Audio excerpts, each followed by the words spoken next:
Welcome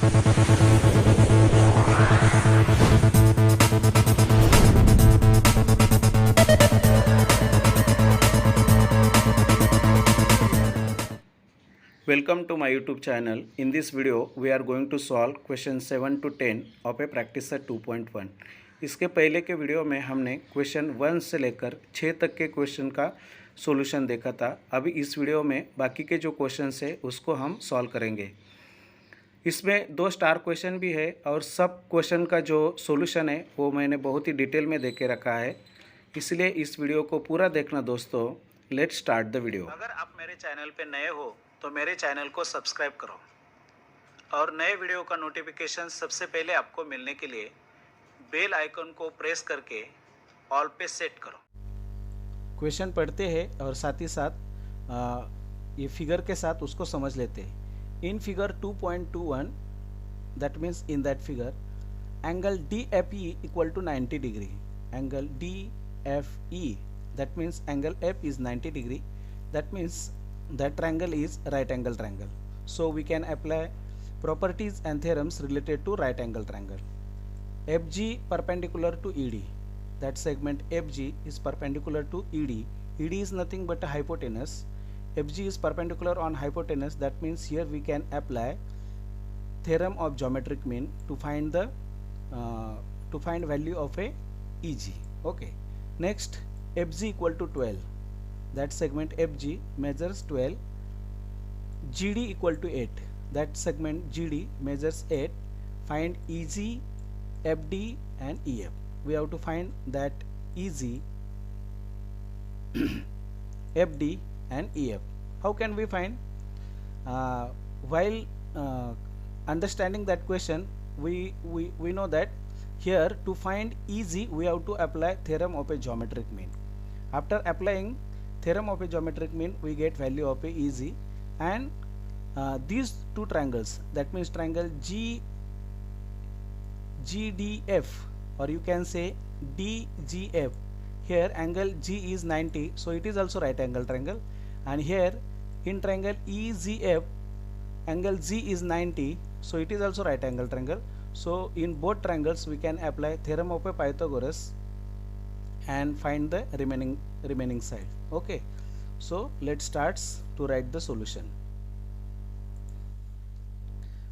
अभी solution लिखने के पहले सॉल्यूशन तक कैसे पहुंचे जाएगा इसके बारे में हमने डिस्कशन किया है, उसी हिसाब से हम क्या करेंगे, सॉल्यूशन तक पहुंचेंगे। पहले हमें यहाँ theorem of geometric mean apply करना है, तो उसका जो पार्श्वभूमि है वो क्यों हम अप्लाई कर रहे हैं वो पहले लिखता हूँ। That means we have to write in this way, in triangle DFE angle F equal to 90 degree की ये दिया हुआ है, and what is given FG is perpendicular to ED. All these things we have given, so we can apply. So by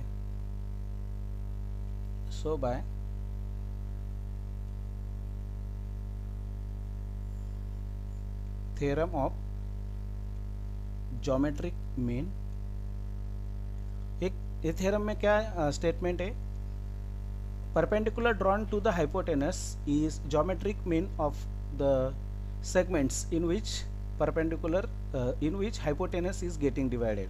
यानी ये जो hypotenuse के जो 2 सेगमेंट्स होते हैं उनका ये परपेंडिकुलर जो हाइपोटेनस पे ड्रॉन किया है वो ज्योमेट्रिक मीन है। ज्योमेट्रिक मीन इसका मतलब होता है उसका square FG square is equal two segments, कौन से सेगमेंट्स है, EG into GD. Okay, so substitute the values. We have given FG is how much, FG is 12, so we have to write 12 square. EG we have to find, and GD we have to given, it is how much, it is 8. To find EG, what we have to do, we have to transfer 8 to the left hand side. Here I have changed the sides. 12 square is 144 and it will getting divided by 8. अभी ये दोनों को simplify करते, पहले 2 से करते, 2 4 जा 8, 2 7 जा 14, 2 2 जा 2 2 ज़ा 4, वी गॉट 72/4. इसको भी सिंप्लीफाई करते, डायरेक्टली 4 से करते. 4 1 ज़ा 4, 4 1 ज़ा 4, रिमेन 3, 4 8 ज़ा 32. So we got EG equal to 18. Now in triangle DGF,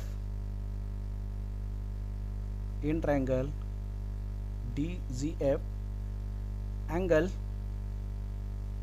DGF equal to 90 degree, that is it is right angle triangle. So by Pythagoras theorem, मैं शॉर्ट में लिखता हूँ. So by Pythagoras theorem we can say hypotenuse square equal to side 1 square plus side 2 square. That means DF square is equal to FG square plus GD square. So FG is how much? FG is 12 square plus 8 square. 12 square is 144 plus 8 square is 64. अब इसका addition करेंगे. 4 and 4 8, 6 and 4 10, 1 is a carry. Answer is 208. It is DF square. अभी हमें क्या करना पड़ेगा? 208 को उसका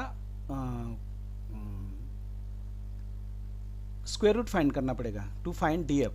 तो DF स्क्वायर से DF फाइंड करने के लिए क्या करना पड़ेगा? Taking square root of both side, taking square root of both sides, we got DF square का स्क्वायर रूट क्या आएगा? DF इक्वल टू, अभी ये 208, it is not a perfect score, so I write in this way √208. अभी 208 ये किसका square है? इसके लिए हमें क्या करना पड़ेगा? उसके फैक्टर निकालने पड़ेंगे. तो मैं यह फैक्टर निकालता हूँ. 208, 2 1 ज़ा 2, 2 0 ज़ा 2, 4 ज़ा 8, 2 से डिवाइड होगा 2 5 ज़ा 10, 2 2 ज़ा 4, 2 से डिवाइड होगा 2 2 ज़ा 4, 1 इज़ रिमेनिंग, 2 6 ज़ा 12, 2 से डिवाइड होगा 2 1 ज़ा 2, 2 13 ज़ा 6 और 13 ये प्राइम नंबर है तो 13 1 ज़ा 13. सो फैक्टर क्या है?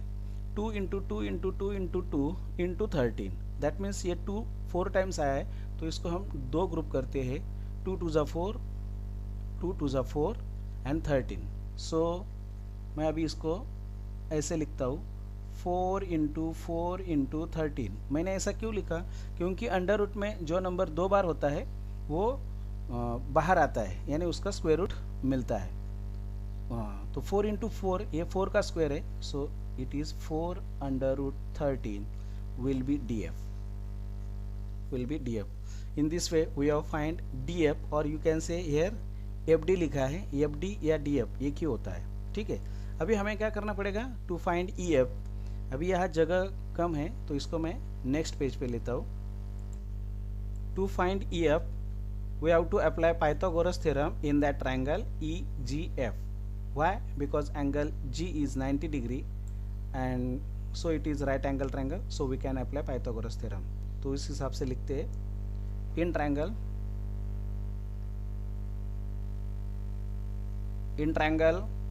EGF, angle EGF equal to 90 degree, क्योंकि इट इज़ गिवन और फ्रॉम द फिगर ऐसा हम बोल सकते. तो we can apply Pythagoras theorem. So by Pythagoras theorem क्या कहता है? Hypotenuse square equal to, that means here EF square equal to side 1 square, that means EG square plus FG square. अभी value substitute करते. EG is how much? 18 square plus FG is how much? 12 square. 18 square is 324 plus 12 square is 144. ये दोनों का addition करते हैं. ये दोनों का एडिशन हो जाएगा 468. It will be EF square. अभी यहाँ से EF कैसा मिलेगा? उसके लिए we have to take square root. So taking square root, शब्द को शॉर्ट में लिखता हूँ, ऑफ बोथ साइड्स इसको भी शॉर्ट में लिखता हूँ. We got EF equal to, EF square का स्क्वायर रूट हो जाएगा EF equal to under root 468. अभी देखिए ये जो 468 है उसको हमें क्या करना पड़ेगा? उसको हमें फैक्टराइज करना पड़ेगा। तो हाउ कैन वी फैक्टराइज?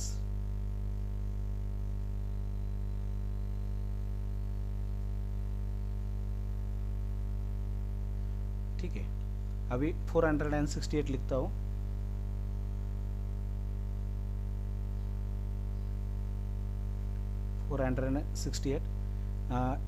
यह इसके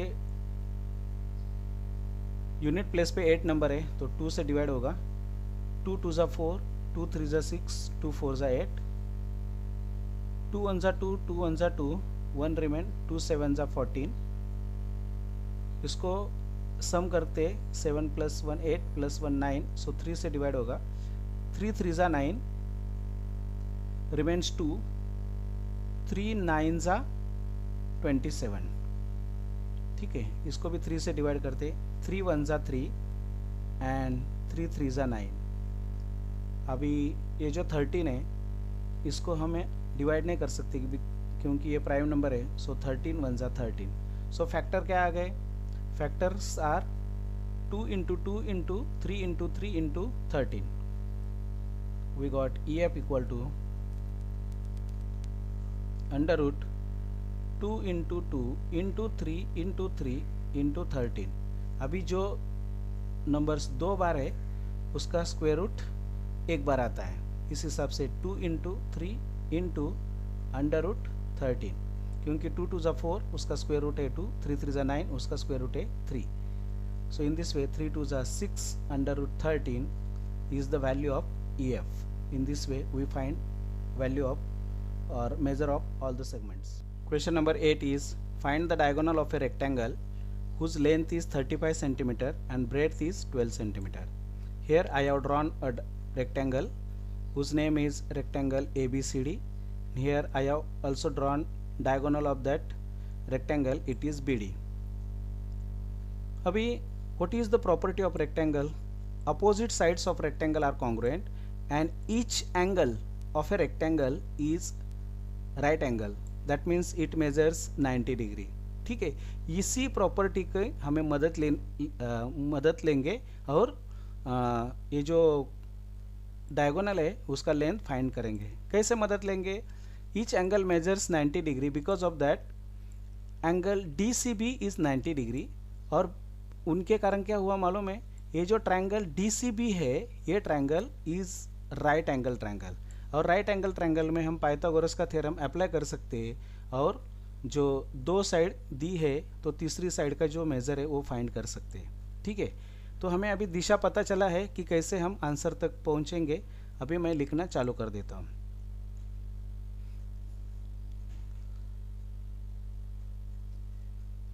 इन triangle BCD, angle C equal to 90 degree. क्यों? क्योंकि it is angle of rectangle, it is angle of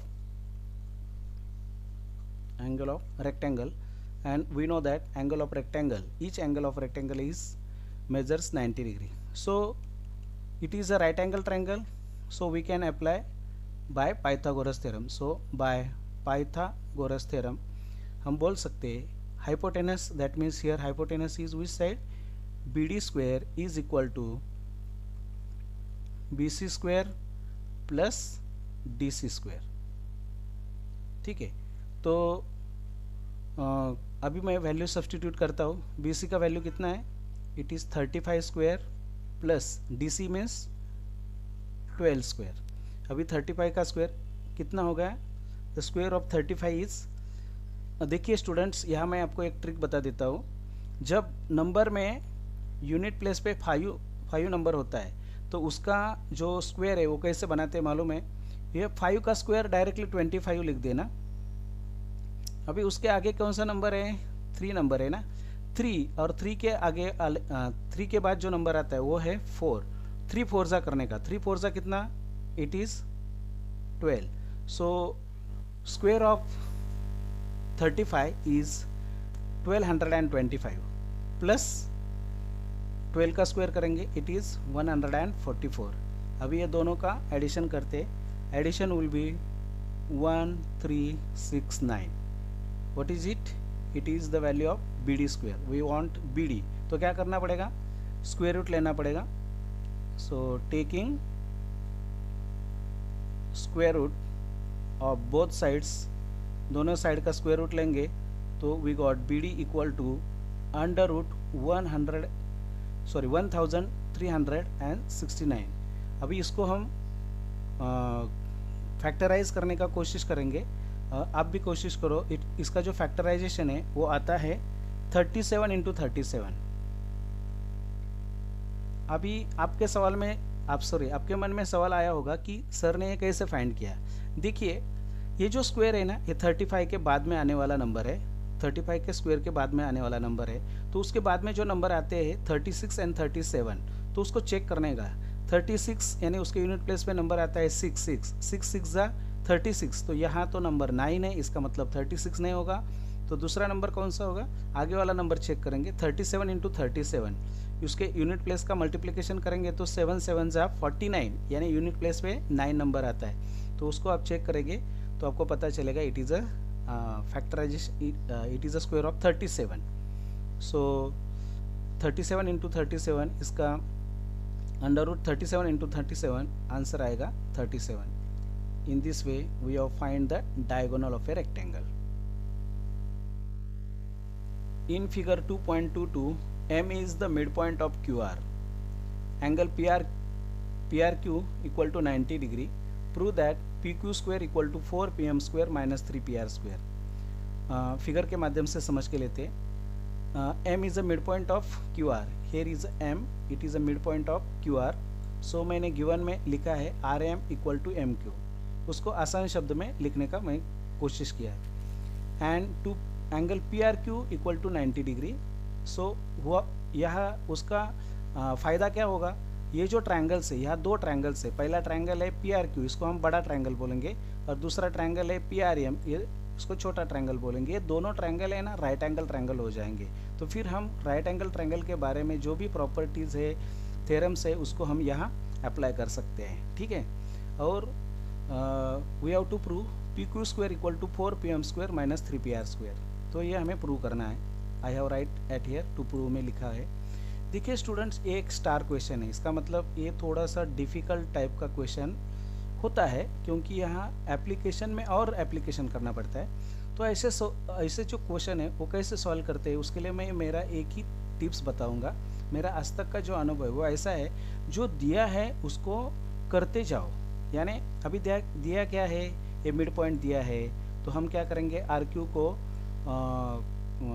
RM के डबल लिखेंगे, या RM को RQ के हाफ लिखेंगे, या RM को MR के इक्वल लिखेंगे, बराबर है ना, यही कर सकते हैं। दूसरा ये 90 डिग्री दिया है, तो यहाँ हम पाइथागोरस का थ्योरम अप्लाई कर सकते हैं। तो ऐसा करते जाओ, और जो जो इक्वेशन बनेगा उसमें जो प्रूव में चाहिए उसको रखो, जो नहीं चाहिए उसको हटाते जाओ, आप ऑटोमेटिकली जो प्रूव करना है वहाँ तक पहुँच जाते हैं, ठीक है। तो लिखना स्टार्ट करता हूँ, आपको पता चलेगा मैं अभी जो बोला वो कैसे होता है। अभी पहला छोटा ट्रायंगल लेता हूँ। In triangle PRM angle R equal to 90 degree, क्योंकि ये गिवन है। सो बाय पाइथागोरस थ्योरम, इसको मैं शॉर्ट में लिखता हूँ, Pythagoras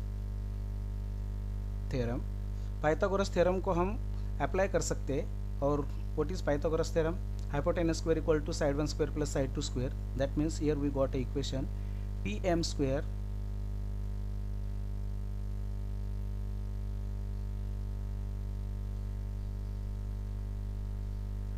square is equal to PR square plus RM square. अभी ये जो इक्वेशन है इसका हमें आगे इस्तेमाल करना पड़ेगा, इसलिए मैं इसको डिनोट करता हूँ एज ए इक्वेशन नंबर 1, ठीक है। अभी मैं दूसरा ट्रायंगल लिखता हूँ। इन ट्रायंगल, ये जो बड़ा ट्रायंगल है PRQ, इसमें भी वही एंगल आता है, angle R equal to 90 degree. फिर ये हो गया राइट एंगल ट्रायंगल, सो हम यहाँ भी पाइथागोरस का थ्योरम इस्तेमाल कर सकते हैं। So Pythagoras theorem,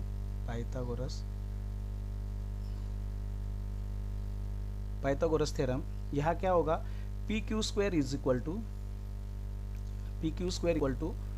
PR square plus R Q square. अभी देखिए दोस्तों, हम क्या कर सकते हैं, ये जो आर क्यू है ना, यहाँ m is a mid point of R Q दिया है, और तो फिर हम ये जो आर क्यू है इसको R M plus M Q ऐसा लिख सकते हैं ना।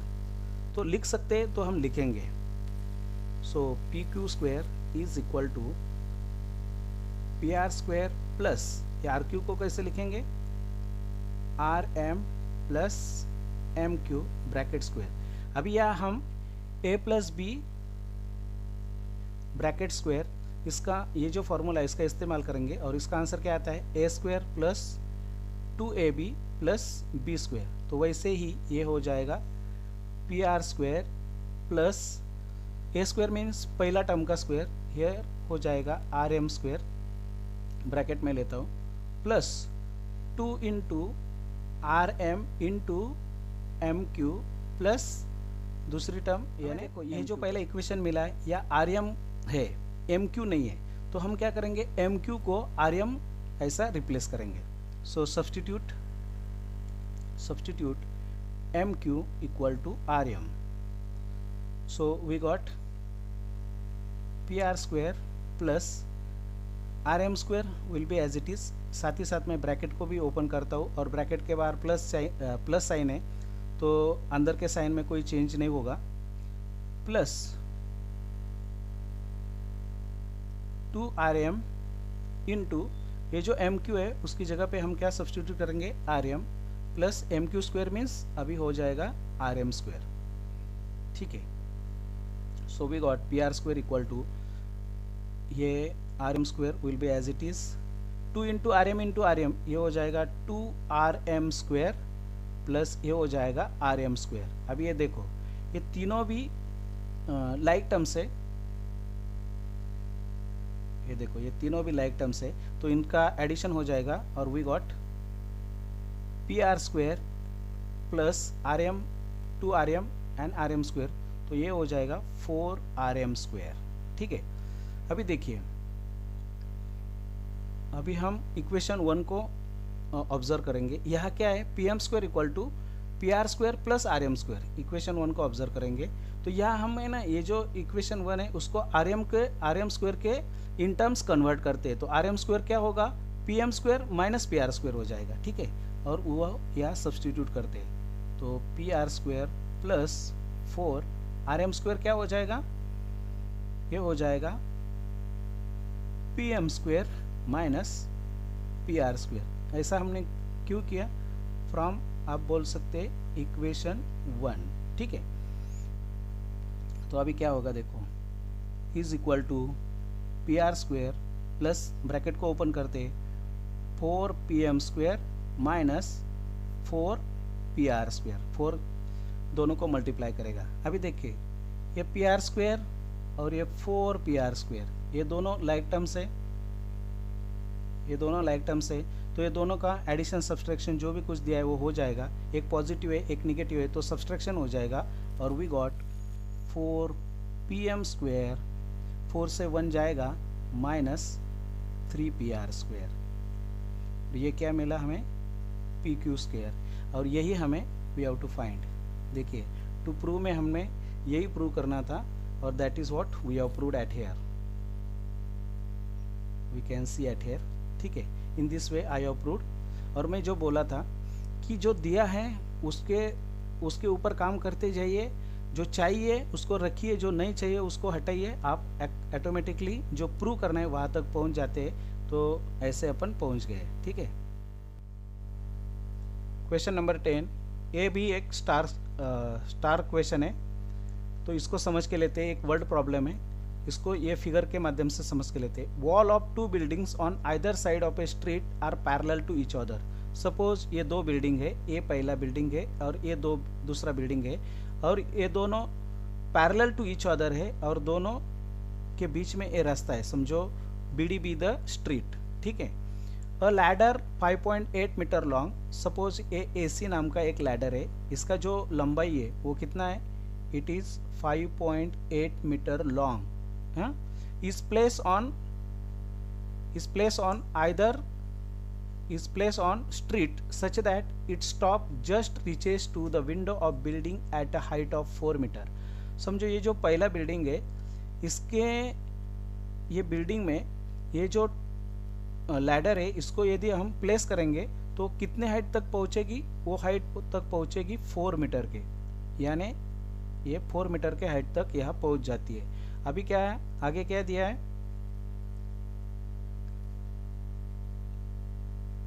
On turning the ladder over the other side of a street. अभी इसी लैडर को हम क्या करेंगे, जो ऐसी थी उसको टर्न करेंगे other side of a street, दूसरे साइड पे टर्न करेंगे तो ये जो दूसरी बिल्डिंग है उसके ऊपर वो लग जाएगी। ठीक है, तो its top touches the window of a other building at a height of 4.8 metre. फिर ये लैडर का जो टॉप है इस बिल्डिंग में वो 4.2 मीटर के हाइट पे टच करता है, 4.2 मीटर। अभी लैडर का जो लंबाई वो तो उतना ही रहेगा, 5.8 मीटर वो तो चुका। ठीक है, तो सवाल क्या दिया है, we have to find the width of a street, यानी ये जो स्ट्रीट है बीडी, इसका विड्थ, इसका जो लंबाई है वो हमें फाइंड करना है। तो देखिए स्टूडेंट्स, ये it's a question of understanding कि कोई भी बिल्डिंग जब जमीन पे खड़ी रहती है तो it makes 90 degree angle, that means it makes right angle. So at point B here is a right angle and at point D here is a right angle। तो दोनों बाजू में राइट एंगल निकालेंगे तो होगा क्या, देखो बिल्डिंग को आप थोड़ा सा अपने ज्योमेट्रिक फिगर के माध्यम से समझ लीजिए तो फिर आपको पता चलेगा कि here is a triangle ABC in which angle B is right angle, that means it is a right angle triangle, and here is a triangle EDC, here is also angle D is a 90, so it is also right angle triangle। तो दोनों right angle triangle में हम Pythagoras का theorem का application करेंगे तो हमें दो साइड दिया है, तीसरी मालूम हो जाएगी, यहाँ भी दो दिया है, तीसरी मालूम हो जाएगी, और फिर ये दोनों का हम सम कर सकते हैं। क्यों? क्योंकि ये जो this 3 points lies on A street, और स्ट्रीट एक स्ट्रेट लाइन जैसे होता है, तो हमें कंसिडर करना पड़ेगा कि दिस 3 आर कोलिनियर पॉइंट्स। फिर कोलिनियर पॉइंट्स में जो सेगमेंट्स आती है उनका हम एडिशन करते हैं।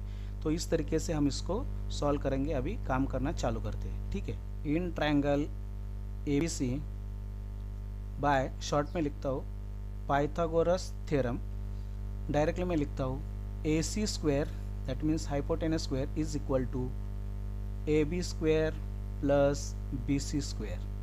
सो AC का वैल्यू कितना है, 5.8 square will equal to AB is 4 square plus BC square.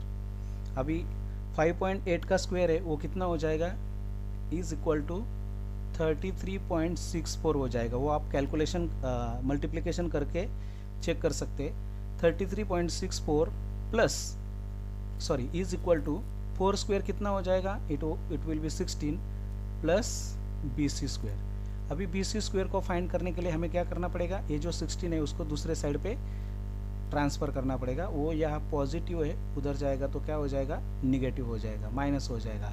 और 33.64 से 16 को आप सब्सट्रैक्ट करोगे तो क्या बचेगा, 17.64। अभी 17.64 is a value of BC square. तो टू फाइंड BC क्या करना पड़ेगा, taking square root of both sides we got BC equal to, अभी ये 17.64 है, इसको फैक्टराइज करके फैक्टर के 2 ग्रुप करना पड़ेगा, वो आपको आता है। अभी यहाँ वीडियो का जो लंबाई वो ज़्यादा होगा इसलिए मैं करता नहीं हूँ, डायरेक्टली लिखता हूँ it is a square of 4.2, so BC आएगा 4.2। ठीक है, सेम प्रोसेस हम दूसरे ट्रायंगल में करेंगे। Now in triangle CDE by Pythagoras theorem, क्योंकि ये भी एक राइट एंगल ट्रायंगल है। CE square equal to how much, CD square plus ED square. CE will be 5.8 square is equal to CD, we have to find, plus ED square it is 4.2 square। so CD square कितना आ जाएगा, CD square equal to 5.8 का जो square है पहले हमने निकाला था it is 33.64। अभी यहाँ से ये जो 4.2 है वो क्या हो जाएगा, माइनस हो जाएगा, और 4.2 का जो स्क्वायर है, अभी यहाँ देखो हमने 4.2 लिया है, इट विल बी 64। तो ये दोनों का सब्सट्रैक्शन करेंगे तो हमें सी डी स्क्वायर मिलेगा, C D square equal to 16.00। आप सब्सट्रैक्शन करके चेक कर सकते हैं। तो यहाँ से सी डी निकालने के लिए क्या करना पड़ेगा, taking square root both side, we got C D equal to 4, ठीक है, 4 मीटर, यहाँ भी मीटर लिखना चाहिए, ठीक है। अभी वी नो दैट क्यों, फ्रॉम द फिगर हम ऐसा बोलेंगे, फ्रॉम द फिगर से हमें क्या पता चलता है, बी